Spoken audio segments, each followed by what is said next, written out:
एक तस्वीर देख रहे हैं। ये तस्वीर एक डिनर पार्टी की है। चूंकि जनरल मुनीर फील्ड मार्शल बन गए तो पार्टी तो बनता है। इन्होंने एक डिनर पार्टी का आयोजन किया जिसमें शहबाज शरीफ को भी बुलाया और हाथों में ये पेंटिंग पकड़ाया। बड़े गर्व से बड़े खुश हैं जनरल मुनीर और उनसे ज़्यादा खुश हैं शहबाज शरीफ, तस्वीर में भी दिख रहा है। लेकिन अब यही तस्वीर मजाक का कारण बन गया है। पाकिस्तान की गजब बेइज्जती हो रही है। जानेंगे आखिरकार इस तस्वीर में ऐसा क्या है जिसको लेकर इतनी बड़ी बेइज्जती हो रही है। तो वहीं दूसरी तरफ भारत का 44,000 करोड़ का प्लान, आखिर भारत समंदर में ऐसा क्या करना चाहता है। स्क्रीन पर एक मैप देख रहे हैं, ये भारत है और भारत को भी रोकने की कोशिश हो सकती है। भारत के खिलाफ एक बड़ा प्लान पाकिस्तान और चाइना बना सकता है। अगर युद्ध का समय आता है तब तो भारत फिर उसे हैंडल कैसे करेगा। भारत ने 44,000 करोड़ रुपए के ऐसे कौन से हथियार की बात कह दी है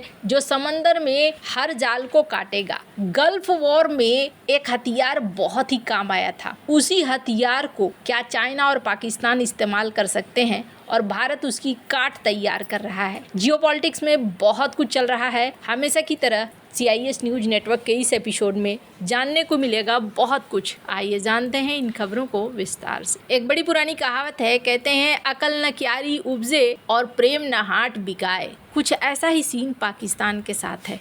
कभी कभी अजीब सा लगता है कि ये एक देश है और ये लोग इस देश को चलाने वाले हैं, फिर इतनी बड़ी बड़ी गलती कैसे कर देते हैं। दरअसल ये भूल गए हैं कि आज का जो वक्त है ना, वो डिजिटल वक्त है। एक नहीं बल्कि कई लोग पीछे पड़ जाते हैं पूरी एनालिसिस के लिए। हुआ क्या, डिनर पार्टी का आयोजन किया गया जनरल मुनीर के द्वारा और इस डिनर पार्टी में शहबाज शरीफ भी पहुंचे। जब शहबाज शरीफ पहुंचे तो बड़ी शान शौकत के साथ एक तस्वीर वेट की गई जनरल मुनीर के द्वारा। और ये जो तस्वीर देख रहे हैं, इस तस्वीर को देने के बाद कहा जाता है जनरल मुनीर ये बतलाना चाह रहे थे कि देखो जी, हमने तो इस भारत के साथ लड़ाई में ऐसे हथियारों का इस्तेमाल किया और इस तरीके से अपने आप को गौरवशाली बताना चाह रहे थे। लेकिन अब इनकी फजीहत होने लगी। क्यों फजीहत होने लगी? फजीहत इसलिए होने लगी कि पहले तो 6 राफेल का झूठ बोला, चलो वो समझ में आया, पर अब जो इन्होंने तस्वीर दिखाई है ना, ये तस्वीर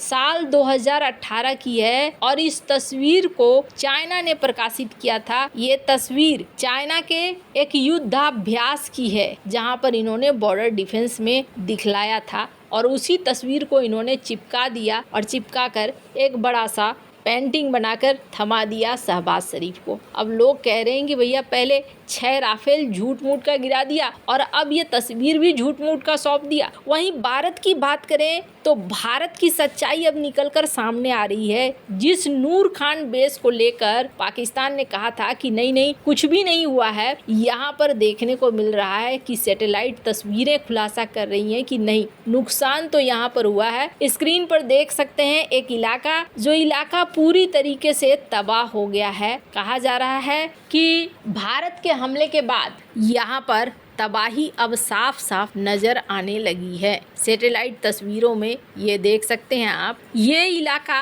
पहले स्ट्राइक से पहले कुछ ऐसा दिख रहा था, लेकिन भारत ने जब इस पे स्ट्राइक करा तो इस इलाके से पूरी की पूरी इमारत ही गायब नजर आई। हालात ऐसे हो गए। तो धीरे धीरे देखने को मिल रहा है कि कई जगहों पर इसका असर पड़ा हुआ है और नूर खान बेस को लेकर जो भारत कह रहा था वो बिल्कुल सही कह रहा था। स्क्रीन पर आप देख सकते हैं इस ट्वीट को जो डेमियन सेमोन के द्वारा किया गया है। ये ज़्यादातर सैटेलाइट की तस्वीरों को पब्लिश करते हैं और उसमें बतलाते हैं कि कहाँ क्या हो रहा है और क्या हालात हैं। तो ये तस्वीरें होती हैं असली तस्वीरें, वो तस्वीर नहीं जो जनरल मुनीर ने थमा दिया है शहबाज शरीफ को और देश की किरकिरी करा ली है। खैर, अब ये मामला जहां है एक तरफ, ये बात तो अमेरिका की भी खुफिया रिपोर्ट और भारत के खुद के सोच से भी साबित होता है कि पाकिस्तान भारत के सामने कुछ नहीं है। लेकिन इतना जरूर है कि चाइना भारत को दबोचना चाहेगा। चाइना कभी नहीं चाहेगा कि उसके पड़ोस में एक सुपर पावर आगे बढ़े और इसके लिए चाइना तैयारी भी करेगा। चाइना हो सकता है इसके लिए पाकिस्तान का इस्तेमाल भी कर ले और इसमें कोई दो राय नहीं है। जब गल्फ वॉर चला था तब दुनिया के सामने एक एग्जाम्पल सामने आ गया था और वो एग्जाम्पल क्या 1991 का खाड़ी युद्ध। इस समय समंदर में बहुत सारे माइंस बिछा दिए गए थे। इराक ने फारस की खाड़ी में हजारों माइंस बिछा दिए। माइंस कैसे होते हैं, ये जो देख रहे हैं आप, ये माइंस है, समंदर की तल से ये बंधे हुए हैं और ऊपर की तरफ ये तैर रहे होते हैं। होता क्या है, जब कोई भी जहाज सबमरीन इसके संपर्क में आता है तो वो ब्लास्ट कर जाता है। गल्फ वॉर के समय ऐसा ही हुआ। ये जो ब्लैक एंड व्हाइट तस्वीरें देख रहे हैं, कुछ इसी तरीके की तस्वीरें उस समय बहुत ज़्यादा चर्चा में आई थी कि बहुत बड़ी संख्या में माइंस को बिछाया जा रहा है और इसका असर भी हुआ था। इराक ने पश्चिमी देशों को बहुत बड़ा झटका दिया था। अमेरिका, ब्रिटेन और जो भी उनके साथी थे, उनके नौसैनिक अभियानों को रोकने के लिए ही इराक ने ये पूरा प्लान किया था और इसका असर भी पड़ा था। अमेरिकी नौसेना के 2 जहाज यूएसएस प्रिंसटन, यूएसएस त्रिपोली इन माइंस से क्षतिग्रस्त हो गए थे और जब क्षतिग्रस्त हो गए थे तब इन सेनाओं को खास तौर पर उतारना पड़ा था। माइन स्वीपिंग जहाज और हेलीकॉप्टरों का इस्तेमाल करना पड़ा था ताकि ये माइंस को पहले हटाएं, तब ये युद्ध के लिए आगे बढ़े। अगर भविष्य में भारत के साथ युद्ध की संभावना बनती है तो क्या होगा? सबसे पहले कोशिश की जाएगी, क्योंकि युद्ध की यही रणनीति होती है कि सबसे पहले आपके सप्लाई चेन को काटा जाएगा, आप तक कोई चीज़ पहुँचे नहीं।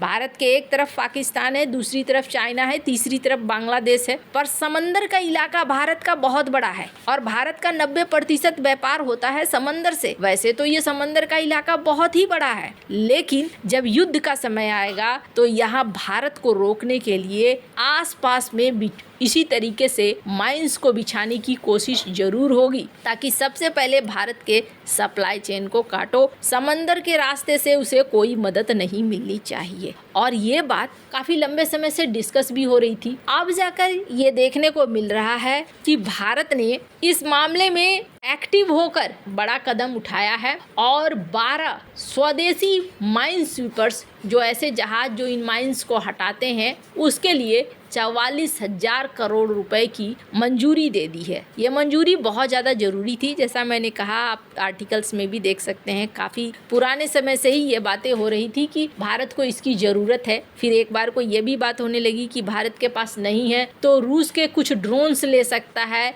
जो ड्रोन इस तरीके के काम कर सकते हैं। पर आखिरकार भारत ने स्वदेशी तौर पर इसे बनाने के लिए सौंप दिया है। उम्मीद किया जा रहा है कि गोवा शिपयार्ड और भी कई कंपनियां मिलकर इसे बनाएंगी। और फिलहाल जिस तरीके से पाकिस्तान तुर्की की तरफ, चाइना की तरफ आगे बढ़ता जा रहा है, ये तो तय है कि भविष्य में खतरा भारत के लिए है, तो भारत ने भी भविष्य के खतरे की तैयारियां करनी शुरू कर दी है। आपको क्या लगता है इन सब मामले में? आपकी क्या राय है? कमेंट कर जरूर बताएं। जल्द मिलते हैं अगली वीडियो में नई खबर के साथ।